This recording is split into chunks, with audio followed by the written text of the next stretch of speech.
सात संगत जी प्यार से कहना। धन निरंकार जी। सात संगत जी दासी आप मान संतों के सामने क्या बोल सकती है। प्यारी सात संगत जी दासी भी यही चाहती है कि सेवा सिमरन सत्संग हमेशा करती रहे और प्यारी सात संगत जी चरणों में लगाए रखना। प्यारी सात संगत जी यही एक दासी की अरदास है, यही एक दासी की मांग है। प्यारी सात संगत जी दासी एक बार सत्संग पर गई। प्यारी सात संगत जी बाबा जी ने वहाँ विचारों में फरमाया। प्यारी सात संगत जी वही एक मैं आज सुनाने जा रही हूँ। प्यारी सात संगत जी बाबा जी ने बताया कि सात संगत जी एक सेठ के पास एक नौकर काम करने के लिए गया। सात संगत जी नौकर को सेठ ने अपने पास नौकरी पर रख लिया। वह नौकर प्यारी सात संगत जी बहुत ही होनहार, ईमानदार व मेहनती था। प्यारी सात संगत जी वह बहुत साफ मन का था और बहुत सीधा साधा था। प्यारी सात संगत जी उसके मन में कोई भी चालाकी नहीं थी। जितने पैसों में नौकर को लगाया वह उतने पैसों में ही लग गया। प्यारी सात संगत जी एक महीना हो गया। जब सेठ ने उसकी प्यारी सात संगत जी तनख्वाह देने लगे तभी नौकर ने कहा कि सेठ जी मैं तनख्वाह अपने पास नहीं लूँगा, आप अपने पास ही जोड़ते रहो, जब मुझे ज़रूरत होगी तभी मैं ले लूँगा। प्यारी सात संगत जी उस नौकर ने सेठ को पूरी ईमानदारी के साथ सेवा करनी व उसका काम पूरी लगन से करना। प्यारी सात संगत जी जब वह नौकर सेठ के घर का भी काम करता और ना ही रात देखता और ना ही दिन, प्यारी सात संगत जी वह दिन रात सेठ की सेवा में लगा रहता था। प्यारी सात संगत जी सेठ को ही भगवान की तरह पूजने लगा था। प्यारी सात संगत जी सेठ का काम नौकर के आने से लहर बहर हो गया। प्यारी सात संगत जी एक दिन सेठ सोचने लगा कि यह नौकर तो मेरा कितना काम करता है और रात दिन काम व सेवा में लगा रहता है, क्यों न मैं इसका अपने हिस्से में इसका कुछ हिस्सा रख देता हूँ।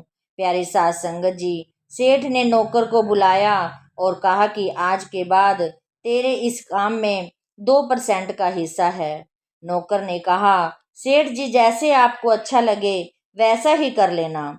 सात संगत जी कई साल नौकर ने सेठ से पैसे नहीं लिए, सिर्फ वो 2 वक्त का खाना खाता, काम करता, सेवा करता और वहीं पर रह जाता।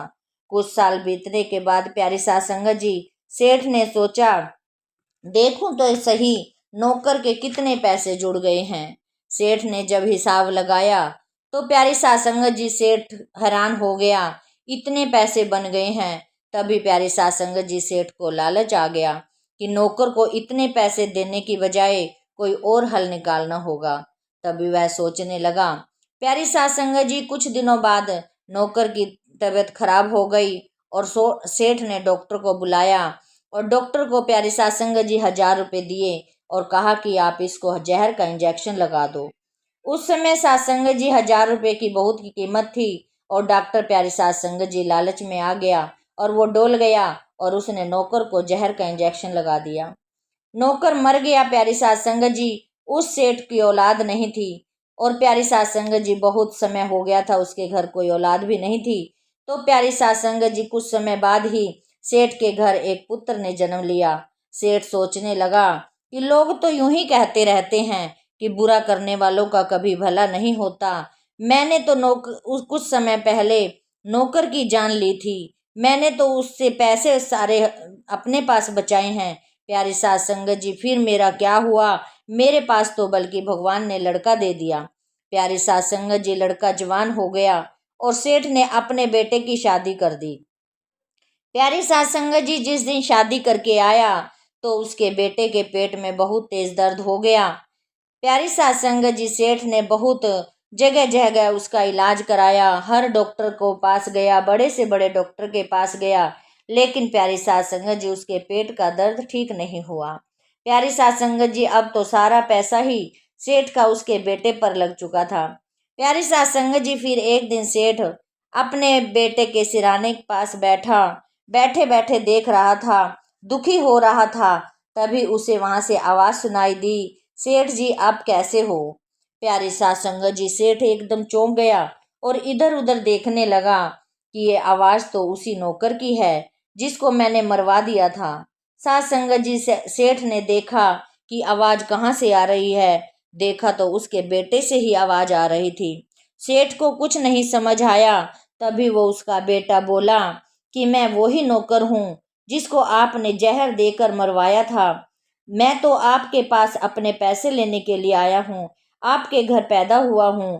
तभी सेठ बोला, अब तो मेरे पास कुछ भी नहीं रहा, सब कुछ तो खत्म हो गया है, अब क्या लेना बाकी है।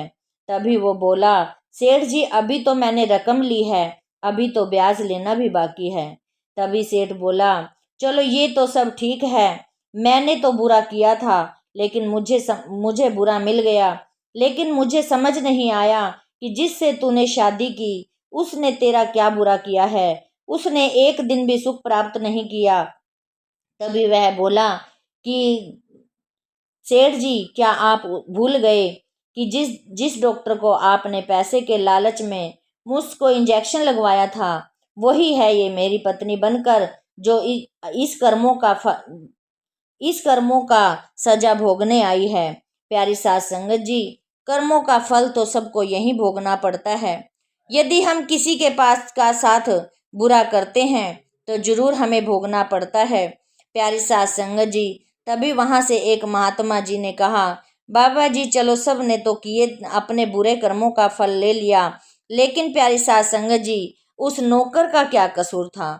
तो प्यारी उसने तो बहुत ईमानदारी से काम व सेवा की थी। प्यारी सास संगत जी, प्यारी सास संगत जी, तभी बाबा जी ने उत्तर दिया और मुस्कुराए कि प्यारी सास संगत जी, नौकर की यही गलती थी कि सेठ को ही मालिक बना बैठा, आंखें बंद करके सेठ पर विश्वास कर बैठा।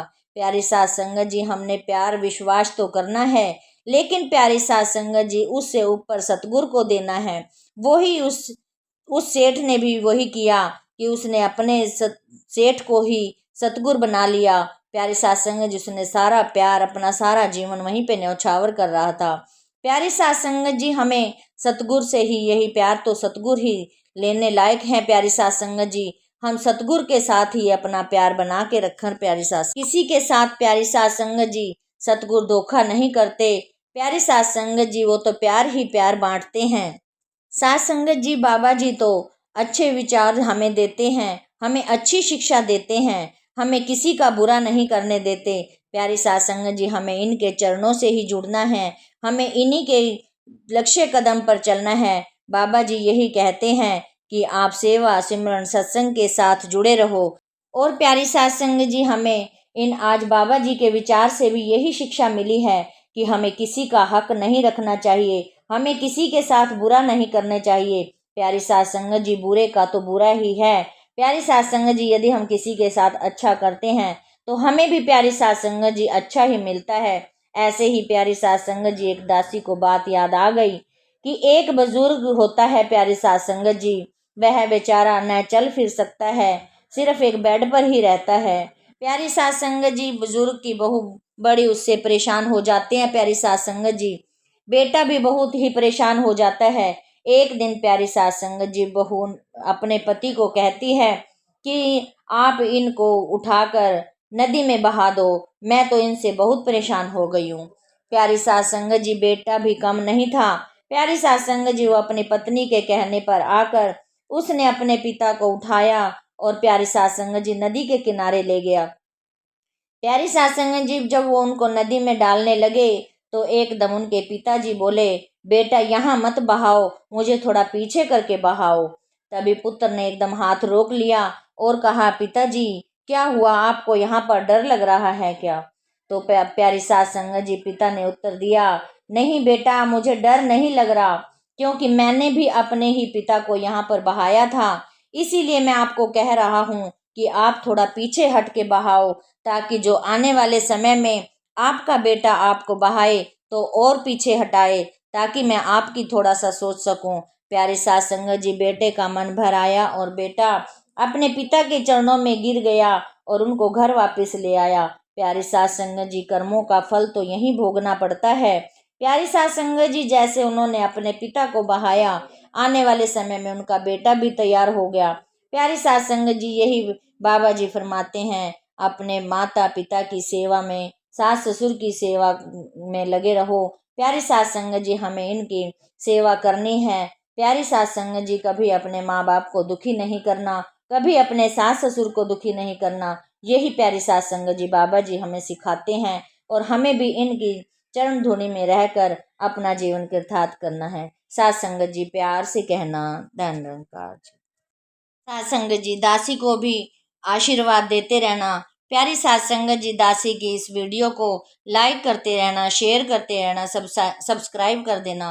प्यारी सास संगत जी यही एक दासी अरदास करती है, यही विनती करती है कि प्यारी सास संगत जी दासी के इस चैनल को सब्सक्राइब करना। आपके इस एक सब्सक्राइब से दासी आपका आशीर्वाद ले सकेगी, आप तक पहुंच सकेगी। सास संगत जी प्यार से कहना।